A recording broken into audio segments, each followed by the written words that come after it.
Yesterday, Sayadaw spoke about hina virya, how when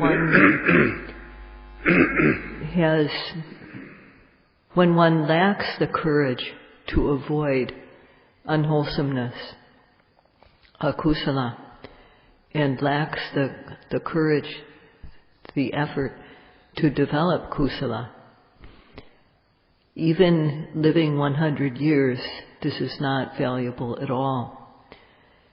But on the other hand, when one knows what misdeeds are, and has the courage to avoid them, and also the courage to work to make one's mind clean and develop knowledge, those who make this courageous effort, even one day of living like this is valuable, the Buddha said. And Sayadaw mentioned this as a way of encouraging the yogis, to inspire the yogis to develop this. This is a very satisfying point, and it is also realistic. And another fundamental thing to reflect on is this verse by the Buddha: Yocha vasasetan jive dosilo asamahito ekahang jivitang seyo silavantasa jaino. So the Buddha talked about dusilo asamahito. Dusilo means lacking. Dusilo refers to the kaya ducharitas, vaci ducharita, and mano ducharita, that is, the misdeeds, physical misdeeds, which are killing, stealing, committing rape, incest, and other types of sexual misconduct. Verbal misdeeds, lying, slander, harsh speech, and frivolous talk, speech that is totally without value. And then mental misdeeds, wanting to take what belongs to others by illegal means, wanting to harm others, and indulging in thoughts like, oh, if I do good, it doesn't matter. If one does bad, it doesn't matter. All these things are misdeeds. And if one doesn't control these, if one doesn't control oneself, then one lacks basic morality. So with no control, with no mental control, no ability to reflect on what is beneficial and what isn't, what is suitable and what isn't. If one doesn't know how to reflect, for example, it's good to control the mind. This is called sattaka sampajanya, that is the ability to discern what is beneficial and what isn't, and knowing it's suitable to control the mind. This is a suitable thing to do.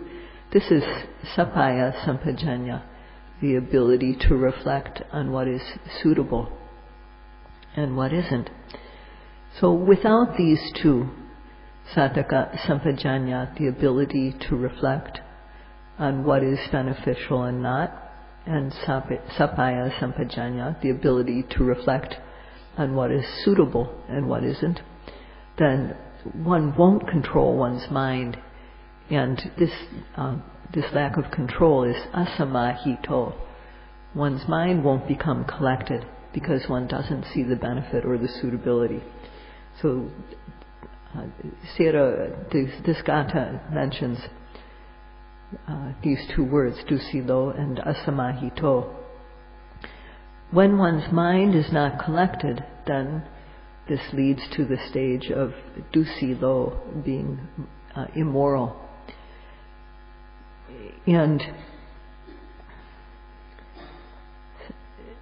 the Buddha said that 100 years like this is not valuable. So, but what is valuable is one day of making the effort to closely observe the arising object, making effort and aiming the mind. So, and also when the mind is accurately aimed, it comes to rub against the object, contact the object.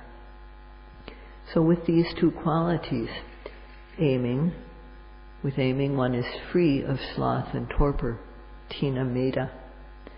And with the quality of vichara, which seems to rub against the object, the mind becomes definite about the object.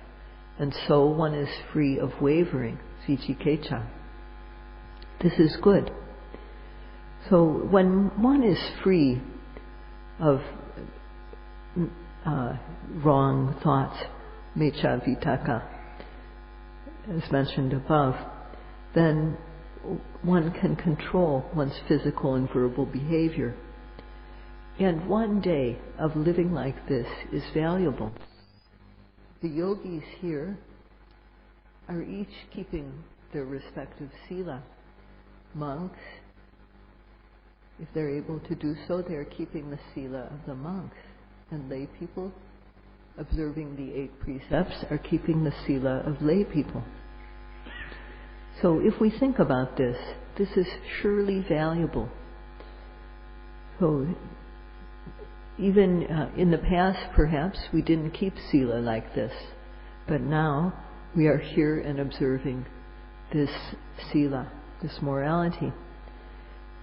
And since the start of the retreat, we've been observing sila. So December 1st was the start, and now it's already December 23rd. So 3 weeks. And in this time, the amount of collectedness of mind and the amount of sila, morality, that has been performed is significant. It's quite a lot of development of the mind and keeping of sila. And this is something to be happy about, the Buddha said. With the method of satipatthana, we have gotten a lot of profit.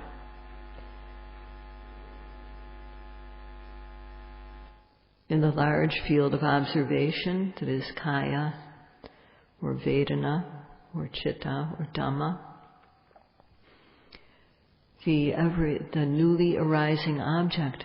Sometimes there's kaya, or matter. Sometimes there's feeling, vedana, feeling good or bad. Sometimes there's mental objects, chitta. Sometimes there's various natural phenomena, dhammas. So these are appearing, and these are like a large field of observation. Within these large categories, field of observation, when there's effort to observe, in the practice we make effort to observe each newly arising object. And to the extent that one makes effort, one is a yogi. One has this quality, atapi, this long I on the end, the E.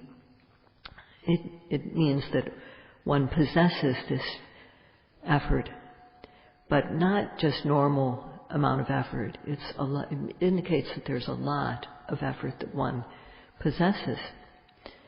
So, because one has to do this observation, apply the effort second after second.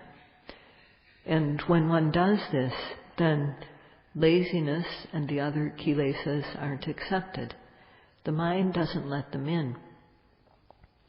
So if we think about this, how much this happens one day after another, it's no small thing to be making this much effort. And also samasati occurs, right mindfulness. The mind sticks to the object it doesn't separate from the object, it stays with it.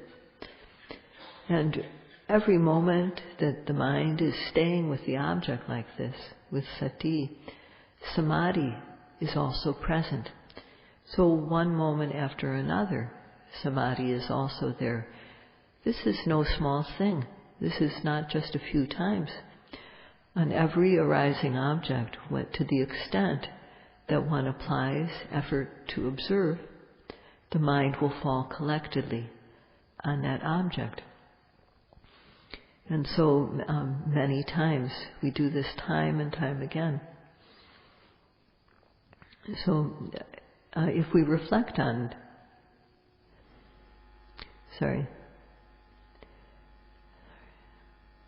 So if we reflect on this, how effort has been made time and time again like this, and the mind falls collectedly on the object, if we reflect on what our mind is like at that time there's no raga, no lust sticking to our mind.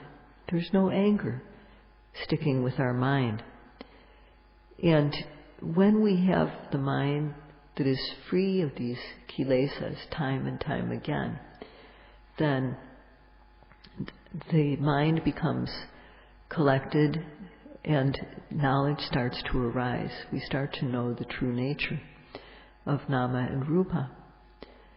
And in particular, when we see how phenomena, mental and physical phenomena, arise and pass away very quickly, then we taste a happiness that never gets old, that never gets boring.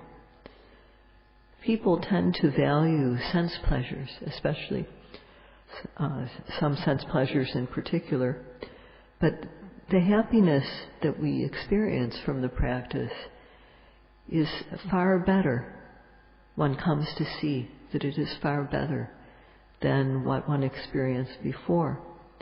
So when yogis encounter this type of happiness, then they won't back off from the practice. So one can know how valuable the Satipatthana practice is in a week of making effort, or in 2 weeks.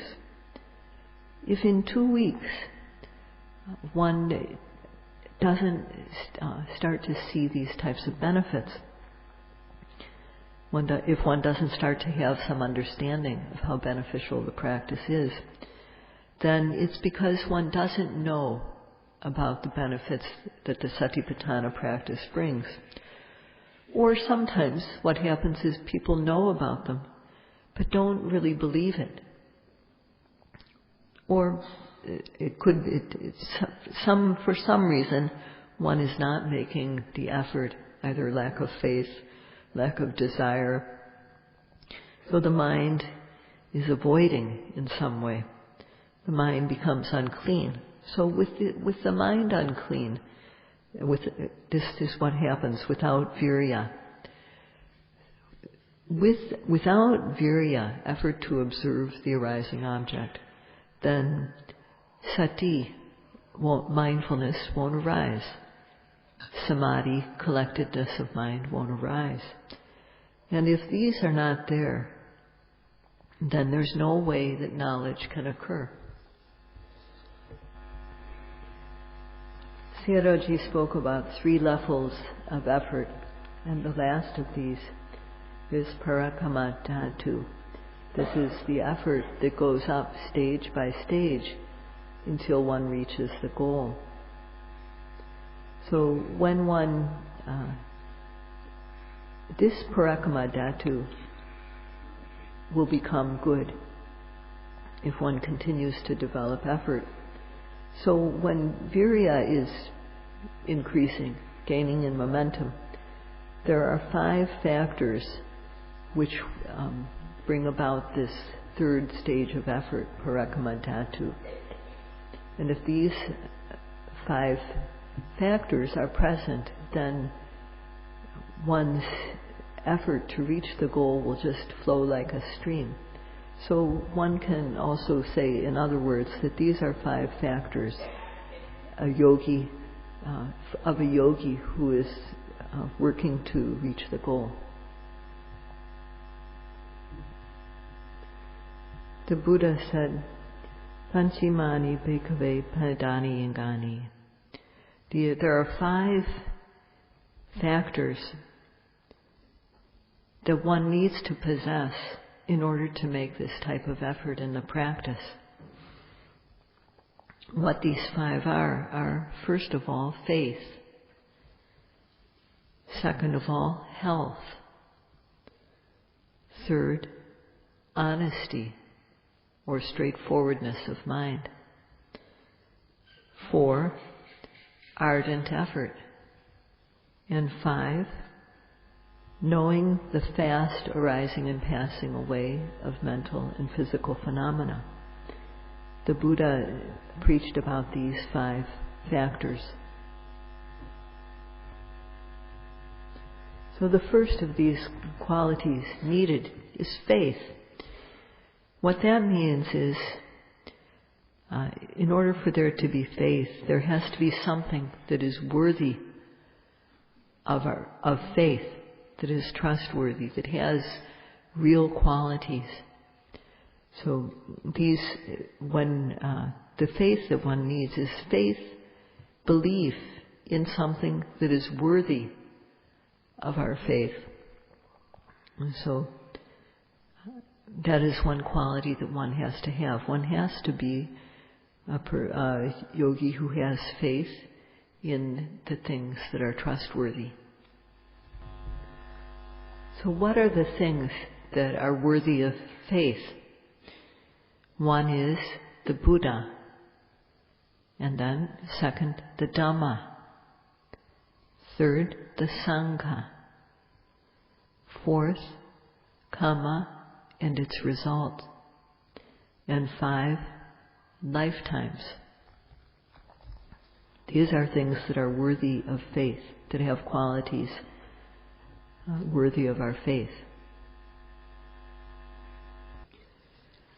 Among these 5 things worthy of faith, the Buddha is the one that is listed first.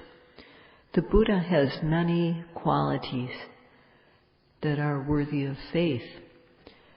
And in summary, the Buddha has 9 special qualities, or by some calculations 10.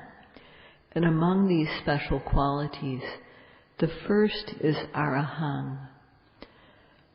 No matter how much lobha, dosa, moha humans may have, no matter how base humans may become, no matter how much people may be inhuman or lack a human mentality or lack knowledge, the Buddha knew that at the base of this are kilesas, that lobha, dosa, and moha. As long as one accepts these and lets them in, one can't be truly human. Lobha, selfish lobha, wanting only for oneself. And dosa, anger, lacking loving kindness, impatient and cruel.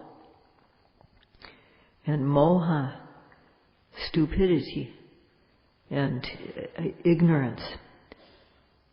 These are the cause of low status in life. The Buddha knew about this. He knew this, and he sought for a way to dispel these kilesas. And he fulfilled the paramis, the perfections, and he found the way to dispel the kilesas, the 3 trainings, the trainings of sila, samadhi, and panya. And he dispelled the transgressive kilesas with sila. He dispelled the obsessive kilesas that occur in the mind with the samadhi, the training of samadhi, the factors of virya, sati, and samadhi. And he dispelled the latent kilesas, the seeds for all kilesas that lie dormant, with path knowledge. So the Buddha dispelled all the kilesas that had been following him throughout lifetimes. And because he dispelled all the kilesas, he's called Arahant. That means completely clean. So the Buddha's mind was completely clean.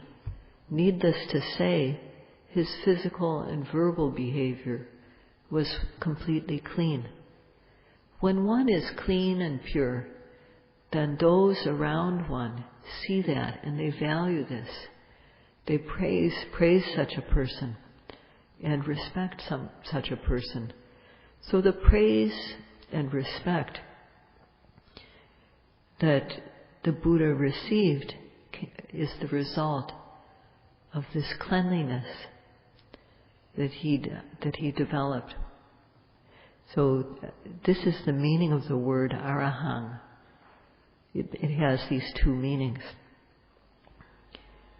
Some people don't, they find it hard to accept or feel reverence and respect for people, for another person. So because of that, Sayadaw will explain about the Dhamma. The kilesas which follow us, which follow beings throughout their lifetimes, lifetime after lifetime, are the closest enemy. They are the internal enemy. The Buddha eliminated this enemy with the three trainings.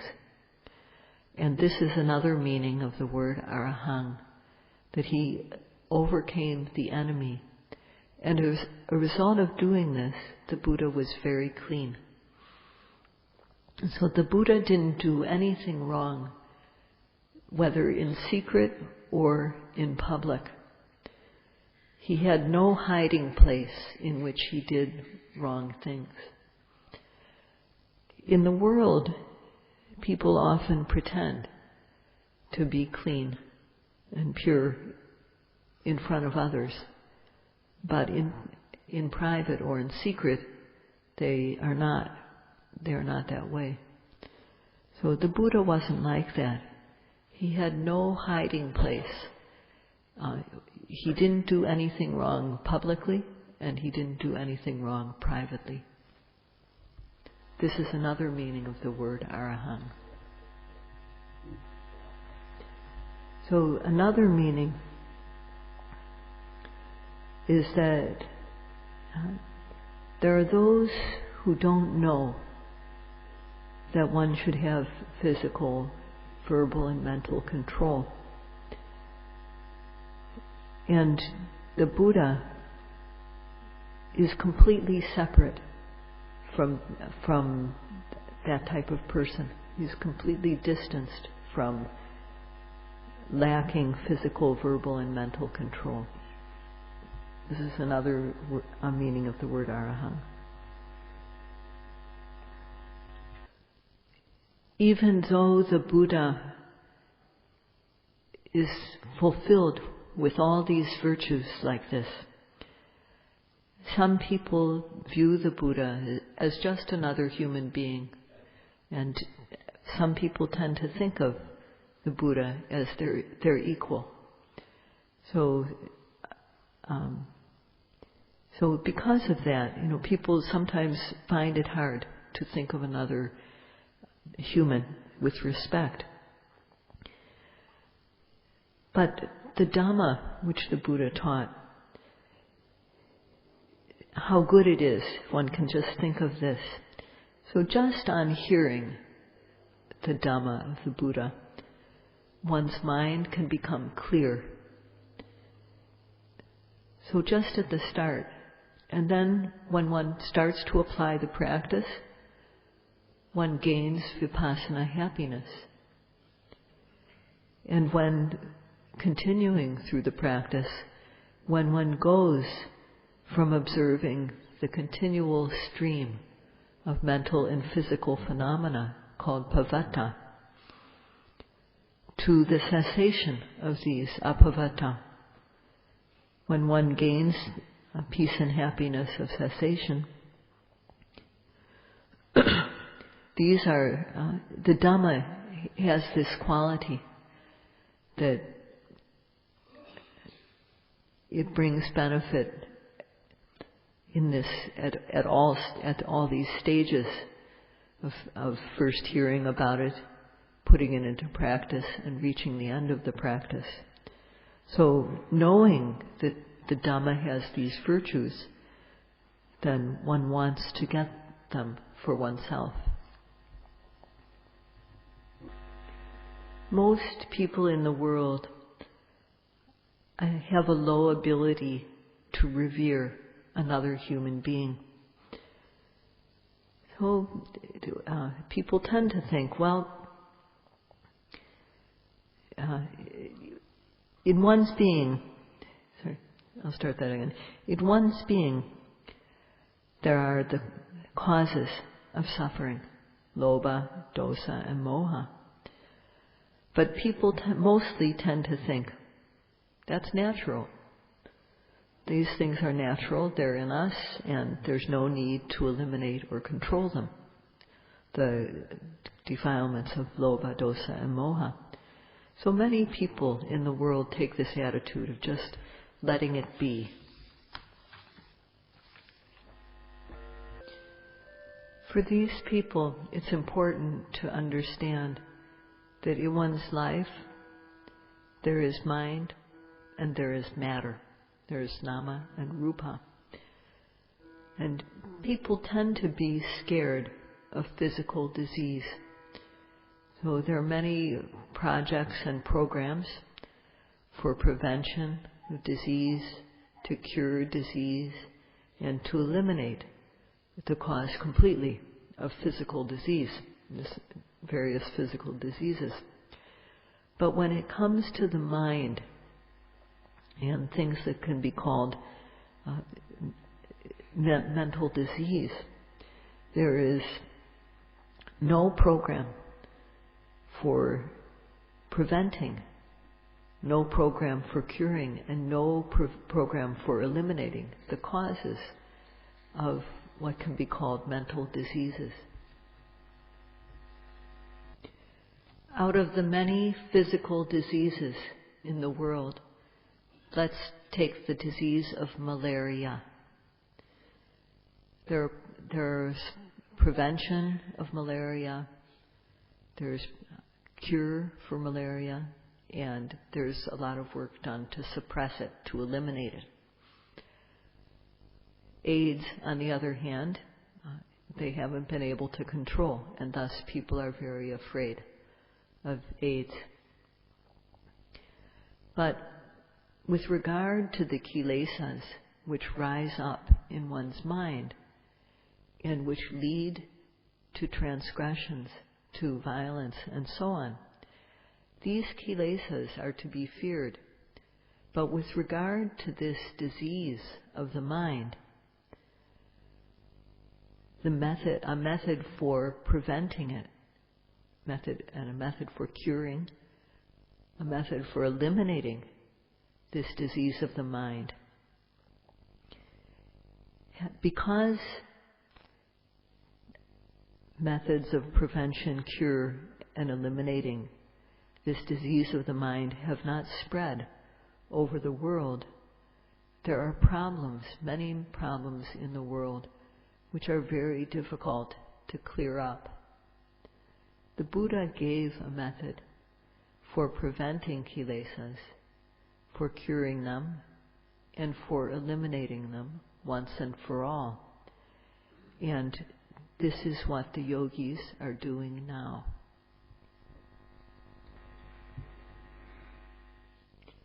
In the world, no matter how high a level of education there may be, no matter how wealthy people may be, no matter how healthy or how good one's social relations may be, as long as people don't seek a method for preventing this mental disease, for curing it, and for eliminating it once and for all,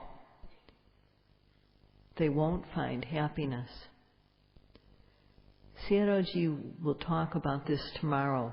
Tomorrow is the Uposatha day, but because he has to go to Yangon on the following day, he will give a talk tomorrow instead of the next day.